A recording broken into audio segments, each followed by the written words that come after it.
So I am Devashish Kumar and I am native to Bihar.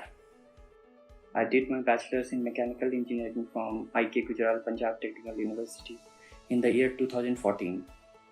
Thereafter, I was associated with an MNC in IOCL Paradeep plant, that is an oil petrochemical refinery.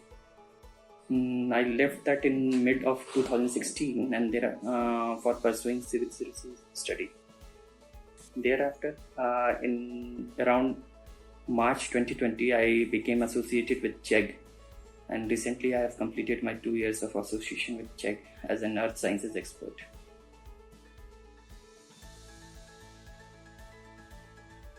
My journey with Chegg can be explained as compelling and fulfilling at the same time. Compelling, when I say compelling, I mean that it has just provided me new horizons for growth, where I could re-enrich myself and my educational experience.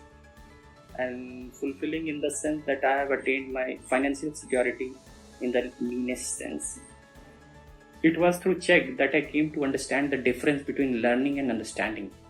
Learning is the aspect that students faces at their college or at their schools. And understanding is the thing that we provide them at Chegg here. And when I say financial aspects, that is pretty clear that Chegg remunerates me for my work daily as an earth sciences expert, and that is pretty handsome. I believe in persistence, and that has been the key to my ability to solve such questions in smallest amount of time. And usually I solve around 20 to 30 questions per day.